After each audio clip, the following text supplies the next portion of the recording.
মাধ্যমিক school certificate SSC পরীক্ষায় সিলেটে কমছে ফাঁসের হার, তবে বেড়েছে জিপিএ 5 এর সংখ্যা।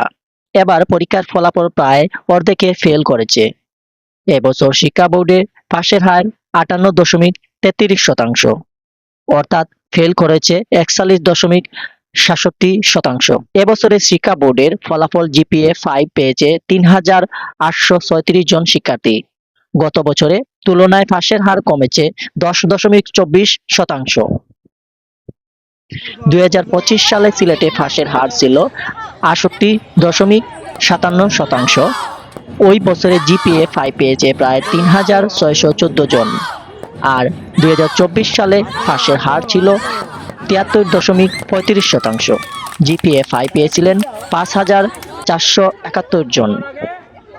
শিক্ষা বোর্ডের সূত্রে জানা গেছে, এবছরে সিলেটের শিক্ষা বোর্ডের অধীনে 973টি শিক্ষা প্রতিষ্ঠানে 89,079 জন শিক্ষার্থী এসএসসি পরীক্ষায় অংশ নেন, যাদের মধ্যে উত্তীর্ণ হয়েছেন 51,957 জন।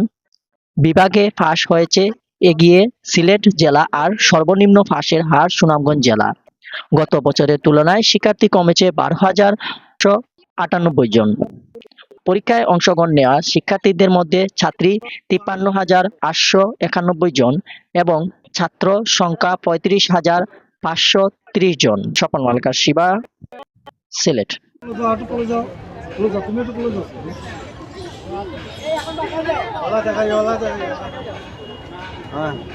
হাত ধরো হাত ধরো হাত ধরো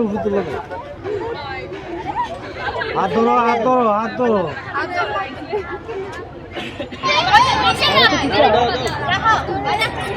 সবার আগে হাত তোলা দাও।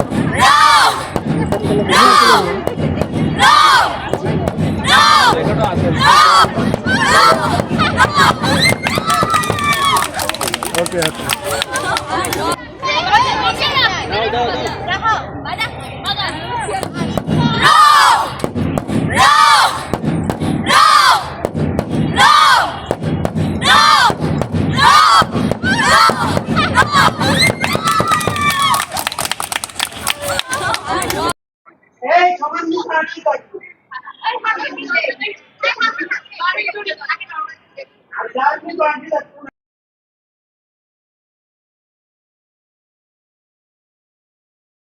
আজকে রেজাল্ট দেওয়া হয়েছে কিনা, সে পাস করেছিল কিনা, এই আপনার অনুভূতিটা এই বিষয়ে জানতে চাই।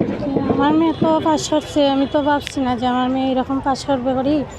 আমার মেয়ে তো মাঝে মধ্যে অসুস্থ ছিল, এই মোটামুটি ভালোই করেছে, A- পাইছে। আরেকজন আছে ক্লাস 10-এ, সামনে এসএসসি দিবে। আরেকজন আছে ক্লাস 3-তে সরকারি অগ্রগামীতে। এই ছোটো মেয়ের কখনো রেজাল্ট নিয়েছি না, আর মেজারমেন্ট নিতে আসছি আজকে। রেজাল্ট নেওয়ার কিতা আপনি একলা আইছেন না আর কেউ? না জি না, আমি একলা আছি, আমার মেয়ে আমাকে পাঠাইছে। মেয়ে আসে নাই? মেয়ে আসে, মেয়ে একটু অসুস্থ। তো এই যে এত ভালো রেজাল্ট করছে আপনার মেয়ে, আপনার কাছে কিলা লাগে?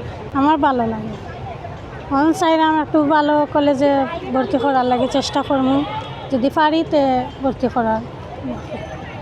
বিষয় বলতে A+ বিষয়টাই সবচেয়ে চ্যালেঞ্জিং। আর আশেপাশে যারা গার্ডে আছেন অনেক সময় ডিস্টার্ব করে, লাইক হচ্ছে কি পাশের স্টুডেন্টরা ওরা অনেক সময় ডিস্টার্ব করে, এইগুলো একটু বেশি করে। যেমন যদি কেউ ডিস্টার্ব করতো তখন আমাদের খাতা নিয়ে যাবে, এরকমভাবে অনেক ভয় দেখানো হয়েছে। তো এইটাই চ্যালেঞ্জিং বিষয়। পরীক্ষার প্রশ্নের বিষয়ে মাঝে মাঝে টিচাররা তো মার্ক কাটে। আর পরীক্ষার প্রশ্নটা আসলে কিভাবে ছিল পুরো ওভারঅল মিলে যদি বলেন? ভালোই ছিল, আমাদের স্কুলের টেস্ট পরীক্ষার ওইটা থেকে তো ভালোই ছিল। ভবিষ্যৎ পরিকল্পনা আসলে কি? ভবিষ্যৎ পরিকল্পনা যেমন সামনে কি করবেন, কোন কলেজে ভর্তি হওয়ার ইচ্ছা আছে বা কি হতে চান সেটি? সামনে তো সবাই তো এমসি কলেজেই ভর্তি হতে চায়, সিলেটের সব থেকে ভালো তো ওইটাই। তো দেখি আমার ওইখানে হয় কিনা, যদি হয় তাহলে তো এমসি কলেজে থেকে ওইখানে অনেক ফেসিলিটিসও আছে। তো ভালো করে পড়াশোনা করবো, পরে ভালো রেজাল্ট করবো এইচএসসিতে, এটাই। ভাবলেই হাত পা ঘেমে যায়, এরকম একটা অবস্থা ছিল কালকে। তো তারপর লাস্টে এতক্ষণ অপেক্ষা করে যখন রেজাল্ট পাইছি, খুবই ভালো লাগতেছে। কি আশাবাদী ছিলেন যে গোল্ডেন A+ পাবেন? হ্যাঁ ছিলাম, যে আমি পরীক্ষা ভালো হয়েছিল আমার, সত্যি কথা বলতে। তো সামনে প্ল্যান কি আছে? সামনে হচ্ছে তো এইচএসসি ভালো করে দিতে হবে, তারপর আমার ইচ্ছা বুয়েটে পড়বো, বুয়েটে সিএসসি নিয়ে পড়বো, এটা আমার ইচ্ছা। কি কি স্বপ্ন আছে, কি হতে চান বড় হয়ে? Engineer obviously. প্লাস আসবে নিয়ে প্লাস পরে 10:30 পরে রেজাল্ট শুনিয়া খুশি হয়েছে, আমিও খুশি হয়েছি অনেক। এমন তো অনুভূতি মেয়েরে মেডিকেল পড়াইতাম, এমসি কলেজে চান্স হয়ে যদি ইন্টার হওয়ার পরে মেডিকেলের চান্স পাইলে মেডিকেল পড়াইয়া আশা তো ডাক্তার হবে, আশা পূরণ করে। আচ্ছা